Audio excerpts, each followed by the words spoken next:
Hello दोस्तों, आप सभी का श्री श्री कृष्ण इंस्टीट्यूट में स्वागत है। पुनः एक बार करेंट अफेयर्स लेके उपस्थित हैं और आज है 31 अक्टूबर 2020। तो आइए जानते हैं 31 अक्टूबर 2020 से कुछ महत्वपूर्ण करेंट अफेयर्स।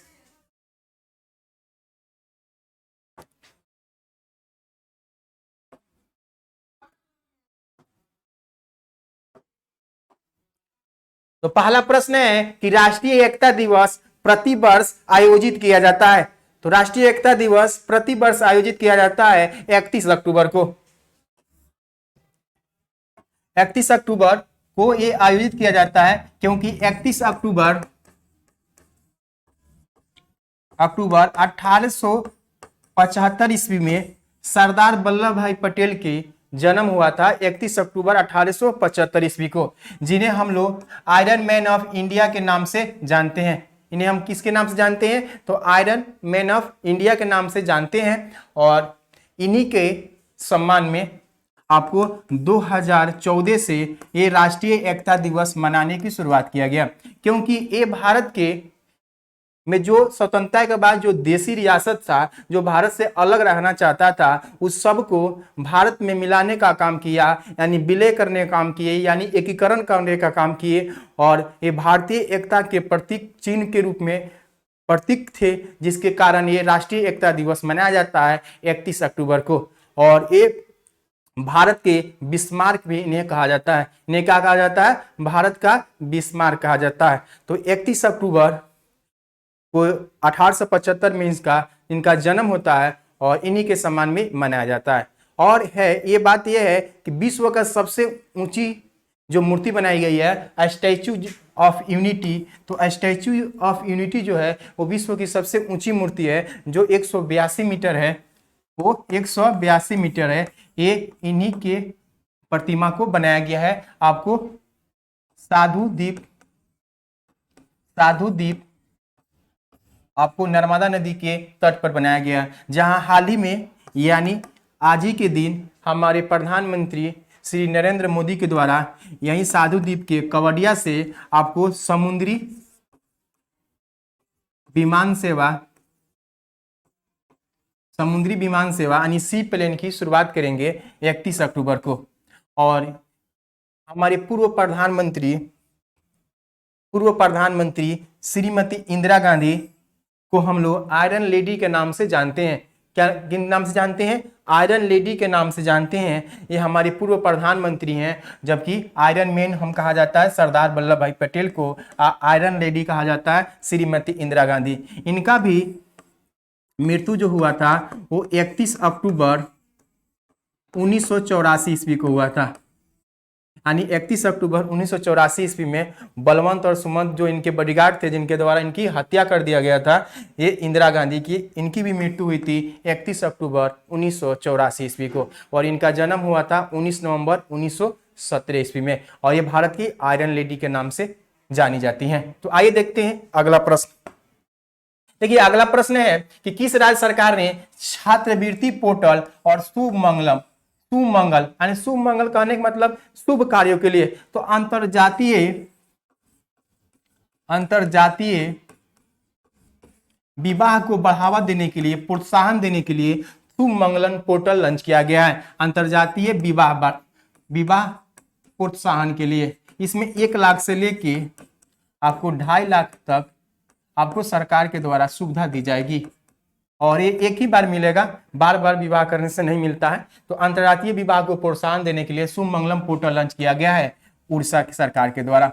आपकी छात्रवृत्ति पोर्टल अन्य छात्रवृत्तियों को, स्टूडेंटों को छात्रवृत्ति देने के लिए एक स्पेशल पोर्टल लॉन्च किया गया है, छात्रवृत्ति पोर्टल लॉन्च किया गया है। जबकि मोह विद्युत एक पोर्टल लॉन्च किया गया था, मोह विद्युत पोर्टल। यानी मोह विद्युत पोर्टल के द्वारा आप कोई भी बिजली संबंधित कार्यों को निपटारा कर सकते हैं, जैसे बिजली कनेक्शन लेना हो, बिजली रसीद कटाना हो, बिजली पेमेंट करना हो, ये सारे काम कर सकते हैं मोह विद्युत पोर्टल से। ये उड़ीसा सरकार ने हाल ही में शुरू किया गया था। और सुजल योजना यहीं पर शुरू किया गया था, यानी Sujal drink tap for mission शुरू किया गया था, वो हर घर तक बिजली पहुंचाने के लिए, जिसका लक्ष्य 2022 में रखा गया। यहाँ के सीएम है नवीन पटनायक। सीएम कौन है? नवीन पटनायक है। और यहाँ के गवर्नर है गणेशी लाल। गवर्नर कौन है? गणेशी लाल। इन्हीं के द्वारा अभी हाल ही में शुरू किया गया सुमंगल पोर्टल और छात्रवृत्ति पोर्टल, अंतर्राष्ट्रीय विवाह प्रोत्साहन के लिए शुरू किया गया है, जिसमें 1 लाख से 2.5 लाख रुपए तक की मदद की जाएगी। जबकि तमिलनाडु सरकार के द्वारा अधिवक्ता कोष प्रणाली की गठन की गई है। अधिवक्ता जो एलएलबी कर लेते हैं स्टूडेंट और प्रैक्टिस के लिए इधर उधर घूमते रहते हैं, उन लोगों के लिए ये मानसिक 3,000 रुपया देगा 3 वर्षों के लिए। ये शुरू किया है तमिलनाडु सरकार ने। और केरल सरकार ने अपनी शिक्षा को पूर्णतः डिजिटल बनाने वाला देश का पहला राज्य है। जबकि सब्जी और फलों के लिए एमएसपी लागू करने वाला पहला राज्य है, यानी मिनिमम सपोर्ट प्राइस यानी न्यूनतम समर्थन मूल्य लागू करने वाला ये राज्य कौन है? केरल है। तो आइए देखते हैं अगला प्रश्न। देखिए अगला प्रश्न है कि किस राज्य सरकार ने बिना परमिट के राज्य में शराब ले जाने पर प्रतिबंध लगा दिया, यानी उसके अनुमति के बिना उसमें शराब नहीं ले जा सकते, उस राज्य में नहीं बेचा जा सकता, यानी एक्सपोर्ट नहीं हो सकता है। तो ये आंध्र प्रदेश की जो सीएम है जगमोहन रेड्डी।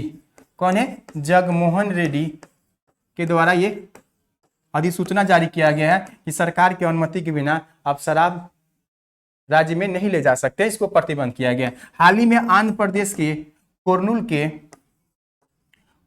जो क्षेत्र है वो बहुत ही चर्चा में था, क्योंकि यहाँ हाल ही में बनी उत्सव मनाया गया। क्या मनाया गया? बनी उत्सव मनाया गया था कुर्नूल के क्षेत्र में, दोरापट्टी में। तो ये कर्नूल का जो बनीपट्टी उत्सव था ये इसलिए चर्चा में था कि यहाँ धारा 144 लगने के बावजूद भी लोगों ने इकट्ठा होकर इस पर्व को मनाया। और कोविड-19 को इतना प्रभाव के बावजूद भी लोगों ने इकट्ठा होकर यह बनी उत्सव मनाया था। कहाँ? आंध्र प्रदेश में।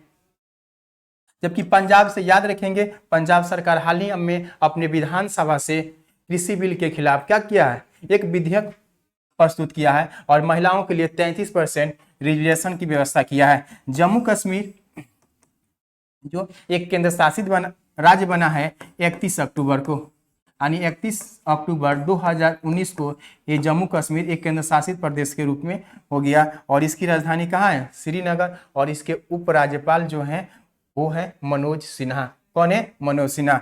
हिमाचल प्रदेश से याद रखेंगे, हिमाचल प्रदेश देश का पहला राज्य है जहां पर नई शिक्षा नीति लागू की जाएगी। तो नई शिक्षा नीति लागू करने वाला देश का पहला राज्य है हिमाचल प्रदेश। कौन है? हिमाचल प्रदेश। तो आइए देखते हैं अगला प्रश्न। देखिए अगला प्रश्न है कि किस देश ने नौसेना में हाल ही में भारतीय नौसेना में F-18 जो है, अब नौसेना जो लड़ाकू जेट विमान है वो भारत को देने के बारे में बोला है। तो वो बोला है अमेरिका, यानी अमेरिका के साथ और भारत के बीच जो बेका समझौता भी हाल ही में हुआ। बेका मतलब basic exchange and cooperation agreement जो हुआ अभी हाल ही में हुआ था हैदराबाद भवन नई दिल्ली में हुआ। और इसी समय दिल्ली में हुआ, यानी ये 2+2 वार्ता था। क्या था? 2+2 वार्ता जो हुआ हैदराबाद भवन नई दिल्ली में। तो इस 2+2 वार्ता में आपको वहां के रक्षा मंत्री, विदेश मंत्री, भारत के रक्षा मंत्री और विदेश मंत्री मौजूद थे। और इसी में ये घोषणा किया गया कि बेका जो एग्रीमेंट हुआ भारत और अमेरिका के बीच, इसमें हो जाने से भारत की पहुंच अमेरिका के सैटेलाइटों तक हो गई। और वो सैटेलाइट के द्वारा जितने भी निगरानी करेगा वो सारा डाटा भारत को देगा और भारत अपना उससे करेगा, एक दूसरे को एक्सचेंज करेगा। यानी बेका जो है एक रक्षा संबंधित क्या है? समझौता है, एग्रीमेंट है जो भारत और अमेरिका के बीच हुआ। और हाल ही में ये F-18 देने की बात कहा है। किसको? भारत को, अमेरिका। 2+2 का अर्थ ये होता है कि 2 मंत्री वहां के, 2 मंत्री यहाँ के। ये मीटिंग पहले से ही चल रही थी, ये चौथा मीटिंग है 2+2 का जिसमें ये सफल हुआ। और बेका के साथ 5 तरह का एग्रीमेंट भारत और अमेरिका के साथ हुआ इस बार। तो आइए देखते हैं अगला प्रश्न। देखिए अगला प्रश्न है कि किस राज्य सरकार ने प्रत्येक जिले में मानव तस्करी विरोधी पुलिस स्टेशन स्थापित करने के निर्णय लिया? तो मानव तस्करी यानी मानव की खरीद बिक्री होती है, एक स्थान से दूसरे स्थान पर जो भेजा जाता है, इसके लिए उत्तर प्रदेश सरकार ने इसके लिए एक स्पेशल पुलिस स्टेशन स्थापित करने की बात कही है। और उत्तर प्रदेश के द्वारा लाइब्रेरी लाइब्रेरी ब्रेरी डिजिटल लाइब्रेरी डिजिटल अभियान की शुरुआत किया गया है। यानी लाइब्रेरी को डिजिटल बनाने के लिए हाल ही में उत्तर प्रदेश सरकार ने यह शुरू किया है। और सिटी सेफ्टी प्रोजेक्ट अभी हाल ही में शुरू किया गया था यहाँ के आपके गवर्नर आनंदीबेन पटेल के द्वारा, जबकि मिशन शक्ति महिलाओं को सुरक्षा को लेकर मिशन शक्ति जो शुरुआत किया गया था बलिरामपुर से उद्घाटन की शुरुआत किए थे हमारे योगी आदित्यनाथ यानी सीएम के द्वारा, जबकि आपको लखनऊ से शुरू की थी मिशन शक्ति अभियान की शुरुआत की थी आनंदीबेन पटेल जो यहाँ के गवर्नर हैं। मध्य प्रदेश से याद रखेंगे, मध्य प्रदेश की राजधानी भोपाल में, मध्य प्रदेश की राजधानी भोपाल में, क्योंकि मध्य प्रदेश में की राजधानी भोपाल में यहाँ के सीएम शिवराज सिंह चौहान ने यह घोषणा किया है कि रानी पद्मावती जो थी राणा रतन सिंह की पत्नी थी रानी पद्मावती, उसकी एक प्रतिमा बनाने की बात कहे हैं। कहाँ? भोपाल में। रानी पद्मावती चित्तौड़गढ़ के राजा रणजीत सिंह राणा रतन सिंह की पत्नी थी पद्मावती, उनकी प्रतिमा बनाई जाएगी कहाँ? भोपाल में। और मध्य प्रदेश का ही शहर है इंदौर। क्या है? इंदौर। ये देश का सबसे स्वच्छ शहर है इंदौर। और यहाँ पर हाल ही में प्लास्टिक प्रीमियर लीग की शुरुआत होगी। यानी प्लास्टिक प्रीमियर लीग की शुरुआत कहाँ हुई है? इंदौर में हुआ। इसमें 4 टीम है। कितना टीम है? 4 टीम है जो इसमें भाग लेगी। जबकि महाराष्ट्र के सिंगरौली जिले में नो मास्क नो राइड अभियान शुरू किया गया था। इस कोविड-19 के दौरान मुफ्त स्वास्थ्य बीमा की शुरुआत किया गया था महाराष्ट्र सरकार के द्वारा। मेरा परिवार मेरी जिम्मेवारी जैसी अभियान महाराष्ट्र में शुरू किया गया था। और गुजरात से याद रखेंगे, गुजरात में देश का पहला रक्षा विश्वविद्यालय महिला उत्कर्ष योजना या केशुभाई पटेल जो थे, केशुभाई पटेल याद रखेंगे, केशुभाई पटेल का हाल ही में निधन हो गया। तो केशुभाई पटेल जो थे ये गुजरात के पूर्व मुख्यमंत्री थे। यानी ये पूर्व मुख्यमंत्री थे जिनकी हाल ही में क्या हो गई? निधन हो गई। तो ये कहाँ के थे? गुजरात के थे केशुभाई पटेल जो पूर्व मुख्यमंत्री थे जिनकी हाल ही में क्या हो गई है? निधन हो गई है। तो आइए देखते हैं अगला प्रश्न। अगला प्रश्न है कि कौन सा बैंक 12 साल से एशिया का सबसे सुरक्षित बैंक बना हुआ है? यानी एशिया में सबसे ज्यादा यह बैंक सुरक्षित माना जाता है, वो है आपको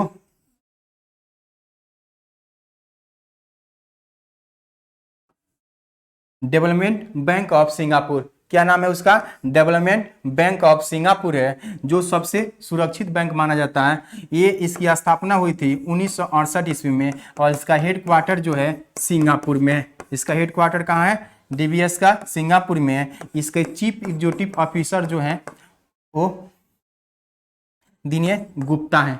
क्या है? विनय गुप्ता है, ये इसका सीईओ। और एसबीआई है स्टेट बैंक ऑफ इंडिया और दिनेश खारा इसके क्या है? चीफ एग्जीक्यूटिव ऑफिसर है। और एसबीआई जो है भारत के सार्वजनिक क्षेत्र का सबसे बड़ा बैंक है। एडबीआई मतलब एशियाई डेवलपमेंट बैंक है जिसका हेडक्वार्टर कहाँ है? मनीला है। तो आइए देखते हैं अगला प्रश्न।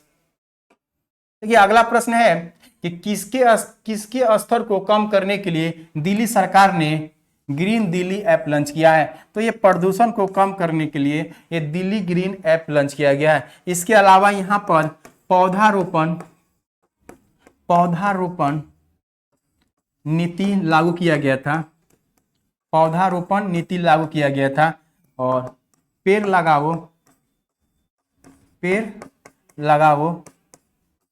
पर्यावरण बचाओ अभियान की शुरुआत किया गया था। और यहाँ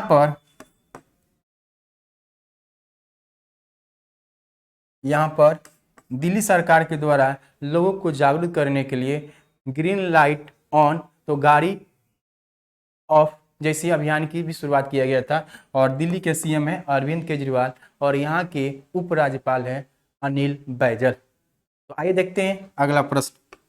देखिए अगले प्रश्न है कि किसके वीडियो कॉन्फ्रेंसिंग के माध्यम से सत्कारता और भ्रष्टाचार निरोधक उपायों पर एक राष्ट्रीय सम्मेलन किया गया? तो हमारे भारत के प्रधानमंत्री श्री नरेंद्र मोदी की अध्यक्षता में ही किया गया। कल ही बताए थे कि गुरु गोविंद सिंह गुरु तेग बहादुर जो सिख धर्म के 9वें गुरु हैं, उनकी 400 जयंती पर एक 17 सदस्यीय उच्च स्तरीय टीम का गठन किया गया है, जिसका अध्यक्ष कौन है? नरेंद्र मोदी हैं, जबकि उसका सचिव है अजय भाला, जो आपको गृह सचिव हैं। तो याद रखेंगे 400वीं जयंती मनाने के लिए आपको 9वें गुरु तेग बहादुर की जो कमेटी बनाई गई है, उसका भी अध्यक्ष कौन है? नरेंद्र मोदी हैं, जो भारतीय प्रधानमंत्री हैं। स्मृति ईरानी महिला एवं बाल कल्याण मंत्री हैं। इन्हें हाल ही में कपास का एक ब्रांड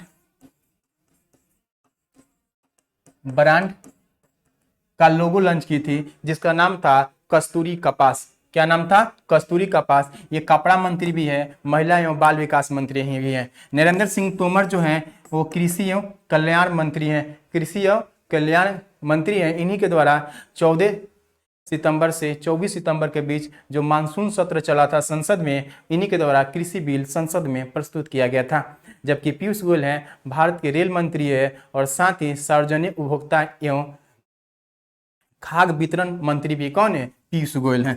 तो आइए देखते हैं अगला प्रश्न।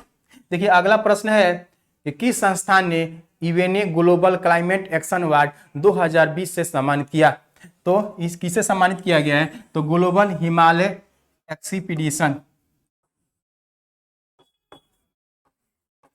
तो ये जो ग्लोबल हिमालय एक्सपीडिशन जो है, इसको सम्मान क्यों दिया गया है? क्योंकि ये अपने क्षेत्रों में पर्यटन को बढ़ावा देता है और पर्यटन को बढ़ावा देने के बाद ग्रामीण इलाकों में सौर